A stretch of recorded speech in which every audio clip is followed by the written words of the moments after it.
So today I want to go over a variation of the Tornado Werewolf build I previously went over, and I think that both of these builds are some of the strongest builds in Diablo 4 and potentially the strongest Druid builds in the game. And there are some changes to the entirety of this build, but the primary one is the change of our Capstone passive, going from Perfect Storm like our last build and changing to Earthern Might for this build. And this is a lucky hit. Damaging enemies with Earth skills have up to a 5% chance to both restore all of your spirit and cause your attacks to be guaranteed crit strikes for 5 seconds. And the chance for this to proc is doubled on critical strikes and when the target is stunned, immobilized, or knocked back. And changing to this actually makes this build much stronger against boss fights or against singular enemies, because when this procs, all of your attacks being critical strikes for 5 seconds is ridiculously strong against single enemies. So world bosses, the pinnacle boss of Lilith at level 100, or even against some of the tankier enemies in Nightmare Dungeons. And just like the first version of this build is completely focused around spamming as many tornadoes as humanly possible. And the one unique you're going to need for this build is Tempest Roar. Storm skills have up to a 25% chance to grant you Force Spirit, and your base storm skills are now also werewolf skills. And one of the main aspect changes is we're also going to need to be using the Earthern Might key passive also applies to your storm skills. So that's the Capstone passive we just went over. So now all of our storm skills can also proc this. And this is going to be needed for our new Capstone to actually work with this build. And then next up we have our skill tree, where we do have some additional changes. And first off, we have a Storm Strike, which is our generator, and we don't use this a ton for generating spirit. This is primarily to give us a 25% damage reduction for 3 seconds, and then every once in a while you have to use this to generate a little bit of spirit. And then we have Upgrade 1, has a chance to immobilize all enemies hit. Now we took away Upgrade 2, which has a chance to cause vulnerable, because we rarely use this, so having another point into another upgrade really doesn't make much sense, but we need to take Upgrade 1 because you need 2 points to get lower in the tree. Then we're putting 5 points into Tornado, and this is such an incredibly strong skill because Tornado causes AoE damage and it stays spawned in for a little bit, so it's continuously dealing AoE damage for the entirety of the time it's spawned in, and we're just throwing out dozens of these, so they're all constantly dealing damage, proccing a ton of additional effects the entirety of the time they're spawned in. Upgrade 1 has a 20% chance to spawn an additional tornado every time we spawn a tornado. Upgrade 2 tornadoes have a chance to cause vulnerable, and even though this is a low chance, remember, we could have dozens of tornadoes out, all dealing damage at the same time, so we're going to proc this vulnerable effect a lot of the time. We're now putting 3 points in the Cyclone Armor. This gives us some additional non-physical damage reduction. I primarily did this because I want to be a bit more tanky, and you're going to want this if you're going into higher Nightmare Dungeons or going up against Lilith. Upgrade 1, when you knock back enemies with Cyclone Armor, they're slowed. This is very good for kiting. Upgrade 2, every 10 seconds you get a pretty big damage reduction. This is one of the main reasons we're actually taking this skill, just so we can be a lot more tanky. Then we're taking 1 point into Bloodhowl. It's just a big heal. And then Upgrade 1, every kill reduces its cooldown by 1 second. Upgrade 2, which is the primary reason we're taking this, increases your attack speed by 15% for 4 seconds. So you're going to want to be using this on cooldown for that attack speed. Then we're going down and taking Hurricane, just a decent AoE damage around you, but we're primarily using this to proc other effects. Upgrade 1, this slows enemies hit by it. Upgrade 2, it reduces the damage enemies deal by 20%. So this is going to be a pretty big procer of other effects. It reduces enemies speed and reduces the damage they're dealing. Then we're going down taking Grizzly Rage. One of the biggest parts of this build are only unstoppable and just gives us some ridiculous buffs to movement speed and damage increasing. Upgrade 1 makes us unstoppable. Upgrade 2 constantly fortifies you every second you're in this. This is also one of our main generators of Fortify. Then as we went over, we're going down and taking Earthern Might as our Capstone, and that's going to be one of the biggest changes for this build. And then we have our passives, which we also have some decent changes within. First off, Heart of the Wild, so we can get Wild Impulses. Your core skills cost more, but deal more damage. Then Predatory Instinct, critical strike chance against close enemies. This is going to be good good because anything that survives is mainly the things that are going to get close to you. So being able to kill those things quicker is always going to be good. Then increased movement speed while in a werewolf. Very good for just general movement and kiting enemies. Then we're going down and we now have 3 points into Ancestral Fortitude. Increases your non-physical resistances by 15%. I moved some points around so we can get this. And even though resistances aren't super strong right now, they still help you survive. Then 3 points into Vigilance. You gain damage reduction for 6 seconds after using a defensive skill. And we have 2, and we're going to be spamming Blood Howl a lot. So this is just massive damage reduction basically at all times. Then we're going down 1 point into Elemental Exposure. All storm skills have a chance to cause vulnerable. This is going to stack up with our other effects to basically cause all enemies to be vulnerable most of the time. Then we're putting 3 points into Endless Tempest. Increase the duration of Hurricane by 15%. Hurricane is mainly to proc other effects, and also more duration means more damage reduction on those enemies as well. We primarily took all of our points out of Bad Omen. We really don't need more damage, especially when going into higher difficulties, but we need more survivability, and longer hurricanes help us survive longer. And now we have 3 points into Neurotoxin, which poison enemies are slowed by 24%. This is to help us kite because we want enemies to never hit us. So if they're slowed, it's much easier to accomplish that. 3 points into Envenom. Poison enemies take 60% additional critical strike damage. This is also multiplicative. We have 3 points into this on our necklace. This is one of the strongest passives in the game, and especially for the Druid. Then 1 point into Toxic Claws. All of our crits in Werewolf now cause a poison over 4 seconds. We don't care about the poison damage itself. We care that the enemy is poisoned, which is going to slow enemies. It's going to make us take reduced damage from them, and it's going to make us deal increased damage to them. This is primarily to cause a lot of other effects. Then we're going down 3 points into Defiance. Nature skills deal more damage to elites, more multiplicative damage, massive damage increase, and we have taken 3 points out of Circle of Life, which causes healing when we use abilities that cost spirit, but we generally have so much healing off of other effects that we don't really need this, so we took this out, put this into some of our other passives. Then we have 3 into Defensive Posture, increases the Fortify you generate by 15%, primarily for Grizzly Rage, and then we have 1 point into Nature's Resolve, and this is just to have 1 point so this can happen, and this causes when you're struck you have a chance to fortify yourself, and it may even be better to take this out and go put it into something else, but as of right now I think this is the best point to put our last passive into. And then next up we have our Spirit Boons. First into Wariness, take reduced damage from elites is always going to be good. Then Swooping Attacks, increase attack speed. Now if you're trying to do the highest difficulty stuff like higher Nightmare Dungeons or even Lilith, the 10% health may be better just so you can become more tanky because you'll already have enough damage to do that higher difficulty content. Then Calamity, extend the duration of ultimate skills by 25%. Grizzly Rage is one of the most important parts of the build, so staying in that longer is always going to be good. Masochistic, critical strikes with shapeshifting skills heal you for 3% of your maximum life. We're going to be dealing a ridiculous amount of different damage procs from our tornadoes, so this is going to be our main healing and it's going to heal us very quickly. Then Calm Before the Storm, a lucky hit. Nature skills have up to a 10% chance to reduce the cooldown of your ultimate by 2 seconds. This is going to proc a lot and going to be one of the main ways we can stay in Grizzly Rage so much of the time. And then next up we have our Paragon Boards, and like all of my other builds I'm primarily going to go over our board selection and our glyph selection, but I will have a link in the description to a build planner so you can see how I spend every single point. It's much easier to follow that way. And also this is basically the exact same from my last tornado build. I didn't really see any need to change a lot of this, so if you saw my last video you can basically skip the Paragon Boards in this video. But starting off we're going with the Werewolf glyph. Increased damage while in Werewolf, damage reduction while in Werewolf, just massive increases to damage and damage reduction. Then our first board is going to be Ancestral Guidance. After spending 75 spirit you deal 30% increased damage for 5 seconds. This is massive. This is going to be proc majority of the time. Then we're going up and getting the Spirit glyph. Increase critical strike damage with core skills. Then critical strikes increase the damage enemies take from you by 2% up to 12% for 20 seconds. I do want to test around and see if I can get more points into this glyph because critical strike with core skill is very good, and I think with this specific build having Earthen Might this will actually be a stronger glyph glyph, so it might actually be better to change some points around and to get more into this glyph specifically. Then we're going up and getting the Thunderstruck board. Storm skills deal 30% increased critical strike damage against vulnerable or immobilized enemies, so another massive damage increase. And then the glyph we're getting is Earth and Sky, which grants a bonus to all magical nodes within range. The secondary is nature skills deal 10% increased damage to crowd controlled or vulnerable enemies, so just a big damage increase. And then with this board, you want to get most of the magic nodes, which will give you increased storm skill damage and damage reduction from vulnerable enemies, which is very good. And I also put some more points into dexterity nodes because in 2 points you get 21 dexterity. This is primarily to get the secondary effect of a lot of the other rare nodes within the board. So for the Pharaoh node here, and then going down for things like the Poison Resilience node. Then we're going up, going to the right, taking the Constricting Tendrils node, but we don't use it. We're primarily doing this for the glyph. We're using the Exploit glyph here, increase vulnerable damage, but we primarily want this secondary effect. When an enemy is damaged by you, they become vulnerable for 3 seconds. This can happen every 20 seconds per enemy. So this causes the first time you hit any enemy to become vulnerable instantly, massively increasing our burst. And if you're lower level and just starting out in your board, this is a very good glyph to get for one of your early glyph slots once you can get the secondary effect. So this may be much better for you to get earlier in the tree. But then we're going down and going to the right of the Ancestral Guidance board, and we're getting the Lust for Carnage board, which critical strikes with werewolf skills restore 2 spirit. Now this is incredibly strong, and if you're lower level, you may want to take this as your first board to get this legendary node early, because this generates you quite a lot of spirit. Then we're going down, taking the Undaunted glyph, which gives us some of the biggest damage increases for any glyph. I currently have almost 107% increased damage while fortified, and we're always fortified. Then the secondary, you gain up to 10% damage reduction based on the fortify you have, so just more damage reduction basically all the time. Then finally, we're going down and taking the Heightened Malice board. When 3 or more enemies are poisoned near you, which is going to be almost all the time, you deal 45% increased damage. And keep in mind, like a lot of the other nodes in your Paragon boards, this is multiplicative damage, so this is a massive damage increase. And like with the Lust for Carnage board, if you're lower level, you may want to take this board early just to get Heightened Malice because it's such a strong damage increase. And then next up we have our uniques and our legendary aspects. We already went over Tempest Roar. This is the only unique you need for this build to actually function. Then on our necklace, we have the Grizzly Rage aspect. This turns your Grizzly Rage into Dire Werewolf, which you need for this build to work, so you can use all your werewolf skills while in Grizzly Rage. Gives you increased movement speed instead of damage reduction, so now you can zoom around the map. But one of the main things and one of the main reasons this is on our necklace is we get up to a 75% spirit cost reduction. This means while we're in Grizzly Rage, we basically never need to worry about spirit as long as we're hitting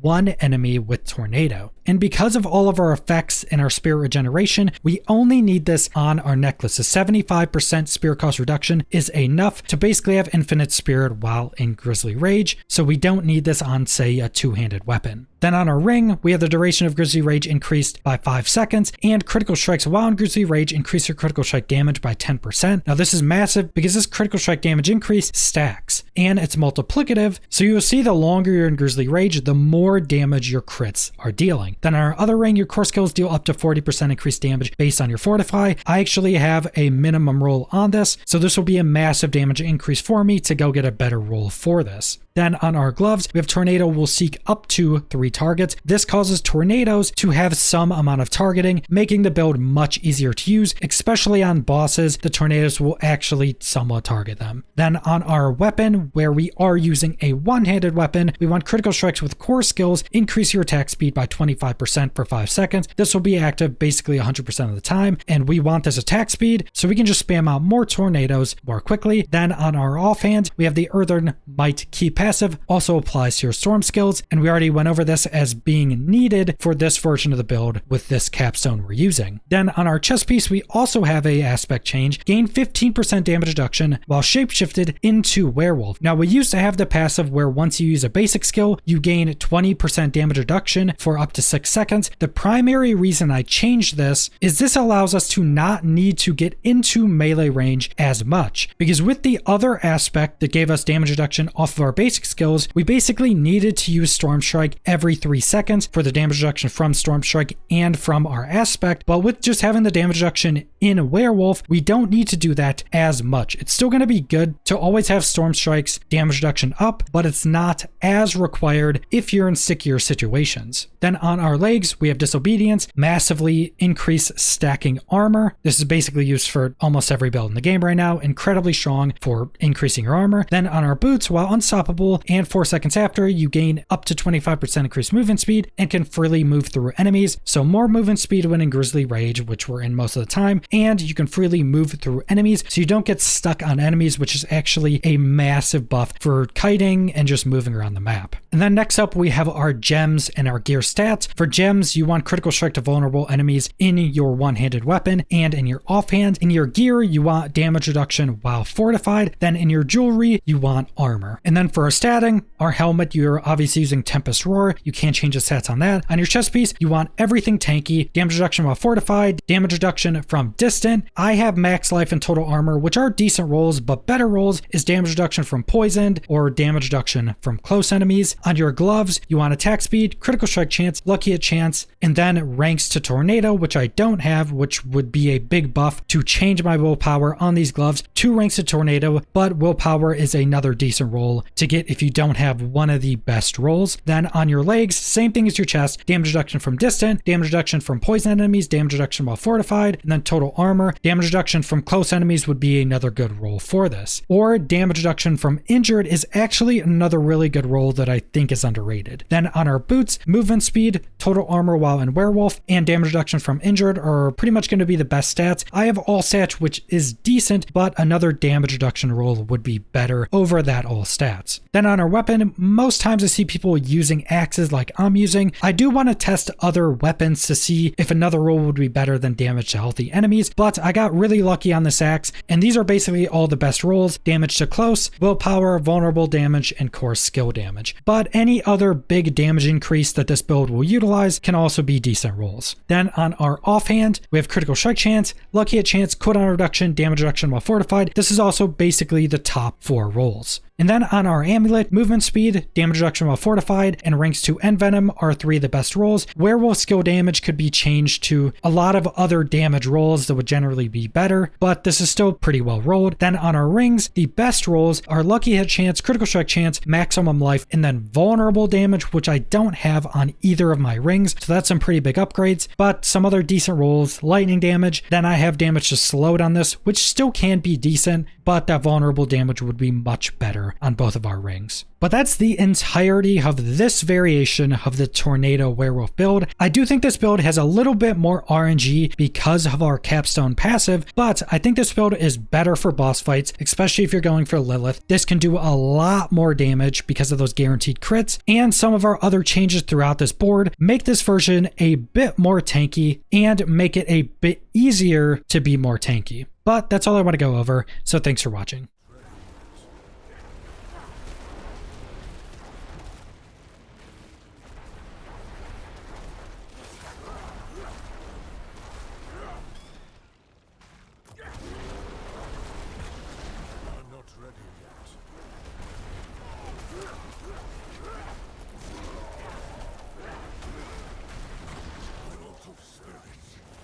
Wait a moment.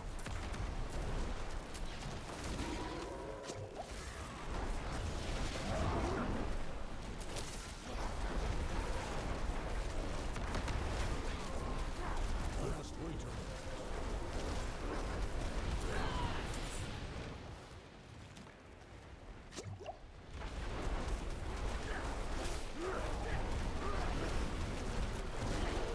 I must wait a moment.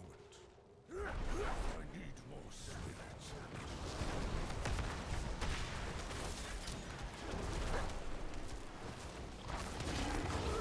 I must wait a moment.